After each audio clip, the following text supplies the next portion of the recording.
Welcome to the Well Seasoned Librarian Podcast. I'm your host, Dean Jones. This is Season 13, Episode 16. Today's episode is for all home cooks, baking enthusiasts, and everyone who loves delicious food. Today I'm thrilled to welcome Julie Evink, the mastermind behind the popular food blog Julie's Eats and Treats. Millions of people every month turn to Julie for the easy, family-friendly recipes that are packed with flavor and use ingredients you already have in your pantry. Whether you're a kitchen whiz or just starting out, Julie's new cookbook, Julie's Eats and Treats Cookbook, coming out in May, is about to become a new go-to for quick and delicious meals. Julie joins us today to share some of her favorite recipes, tips, and stories from her life in Minnesota with her husband, Jason, and their 3 kids. So grab your favorite snack, pull up a chair, and get ready to be inspired in the kitchen. Welcome to the Well Seasoned Librarian Podcast. I'm your host, Dean Jones. Today I'm talking with Julie Evink, who is a blogger and cookbook author. Julie, welcome to the podcast. It's nice to be here. Julie, for our audience not familiar with your blog, can you tell us a little bit about yourself and where you are from?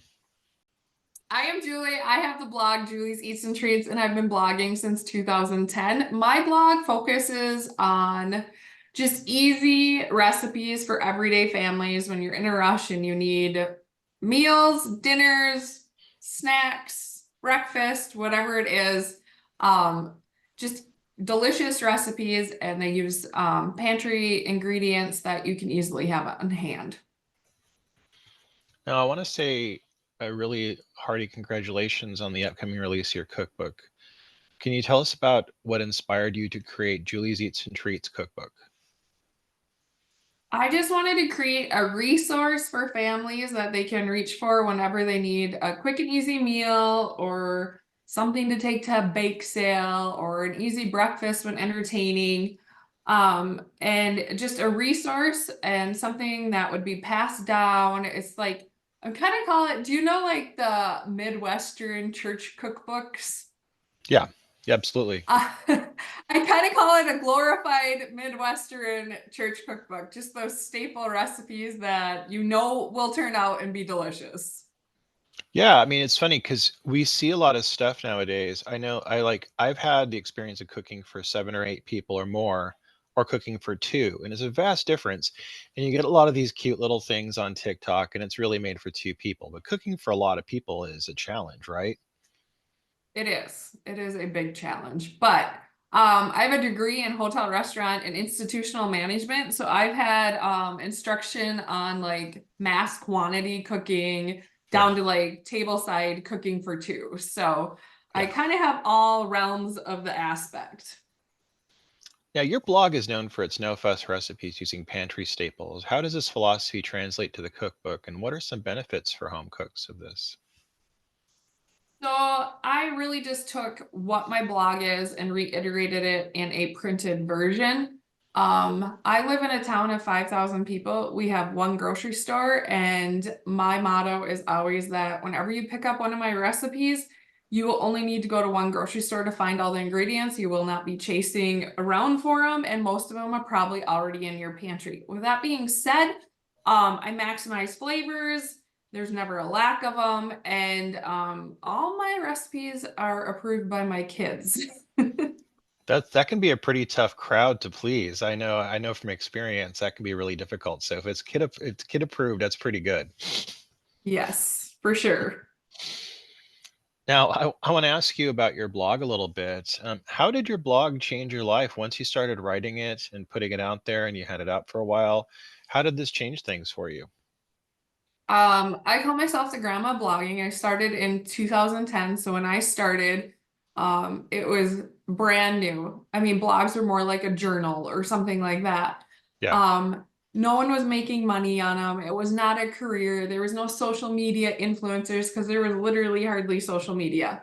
So when I started, I just people were asking for recipes and I wanted to share them, and that was the easiest way in my head to share them. So as it evolved and became what it is today, it has drastically changed my life. I quit my full-time job about 5 or 6 years ago, and I've been able to create a full-time job around it. And then about 2 years ago, my husband actually quit his full-time job and came on board with me. Nice. Now, do you get a lot of feedback from fans and people who have read your blog and have kind of sent you like fan email and stuff like that? I interact with them almost every day on Instagram and stuff. So it's fun to hear from people, have them ask you questions, different things like that. A lot of them, I'm from a small town, so you get feedback when you go uptown too. So there's always that. Yeah, nice. Now, you mentioned that the book includes both family favorites and new creations. Can you share an example of each and what makes them special to you? Um, a family creation is my hamburger stroganoff. It's something I grew up eating at my mom's dinner table, and it's like that ultimate comfort food recipe, and something my kids always get excited about whenever I serve them. And that's always kind of fun. It's just one of those easy recipes that everyone should have in their arsenal. People always enjoy it, and it's easy to make. And then one of my new creations is the stuffed pepper casserole. And Ooh, that sounds good. I love stuffed peppers, but I hate stuffing them essentially. So I turned it Yeah, into a casserole because I'm Midwestern. That's what we do. nice. That sounds good though. The book is dedicated to being perfect for both beginners and experienced cooks. So, how does it cater to different skill levels in the kitchen? I would like to say that the recipes are super easy to follow and are simple directions, simple ingredients, like I've said multiple times. So it's not overwhelming for somebody to come in with little to no experience and be able to read through it and get it because it's only 5 steps. A lot of the recipes are super simple. With that being said, if you're experienced cook, I think that you still need those recipes. You still are busy, and the flavor is always in my recipes, like steak and beef and broccoli and lasagna. Like there's still punches of flavor. So even if you're an experienced cook, you're gonna want to reach for those recipes because you know you can get them on the table with minimal steps. Balancing family life and being a successful food blogger sounds challenging. How do you find inspiration and time to create new recipes for your busy day? We actually weave it into our everyday life. If I'm going to create a dinner meal, I don't batch cook a lot of the time. A lot of bloggers do where they like do like 7 recipes in a day.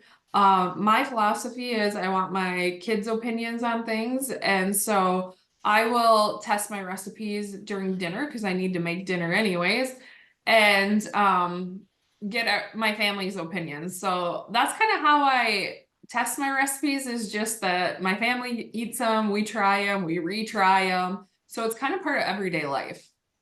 Are your kids kind of excited to be kind of test subjects for some of the recipes and stuff? Do they get kind of jazzed when you get like a new recipe that you're trying out? My youngest is always like, Mom, is this a test recipe? Always looking to give his feedback. Nice. What are what are you excited about with the release of Julie's Eats and Treats cookbook? I'm just really excited to give everyone like a resource that they can reach for. And I hope it helps them in the kitchen. Like dinner and meals can be really stressful as a busy family because you have a limited amount of time. The kids are going everywhere. And to know you have to prepare a meal and hopefully skip the drive-through line can be really stressful. So I hope by giving them this resource they can reach for and they can go into their pantry and find the ingredients, that it takes a little bit of stress off of them. Now, I know it's winter where you're at. Is it still is it are you doing any touring for this at all? Are you doing any book signings locally? Locally, I'll do book signings when it's released on May 21st, but I am not doing any expanded book tour at this point. Okay. Now, I want to ask you, what's your go-to comfort food recipe when you really want some kind of really good comfort food? I would have to say for me, it's my mom's lasagna recipe and her cheesy garlic bread, which are both in the cookbook. Nice. Sounds good. What's one kitchen gadget that you just can't live without that you would really have a hard time working without? Have to be a gadget? Can it be in a small appliance? Yeah, no, it could be anything. Yeah. No, and I totally understand that too. I would have to say my slow cooker. Everyone Yeah, like gets on these fads and it's the air fryer and it's the instant pot, but honestly, that slow cooker, when you're a busy family, you just can't beat it. that's absolutely true. Um, what advice would you give your younger self when it comes to cooking? Not to be afraid to experiment. I remember when I got into the kitchen, and I will say baking is a science and cooking is an art. Yeah. But when you're cooking, just to like, yeah, the recipe's there, it's a guide, but after, if you think you want to try something a little bit different with it, go for it. It's not as scary as it seems. What's next for you? Everyone asks me that. That's like the $1 million question. I want to release this cookbook and make it a success, and I just really want to continue to connect with my readers and give them what they need in life, whatever that might be. So I kind of just take it one day at a time and try to, as people comment on things or send me messages, I kind of take into consideration what they're asking for and kind of build my business around that because I'd like to be that resource for them. Okay, this is a hard question, but I'm going to ask it anyway. If you could pick one recipe out of the book that you're really proud of, that you think is really just a fun, neat recipe, what would you choose?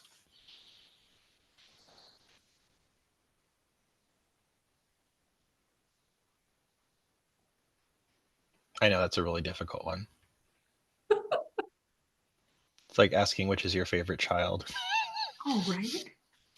It is. Fun, neat recipe. Oh, the Buster Bar dessert. So, have you Ooh. been to Dairy Queen? You know, Mm-hmm. they're like Buster. Yeah, it's so good. And um, it's like that perfect dessert because you can make it ahead of time and you just pull it out, cut it, and serve it, and everyone loves it.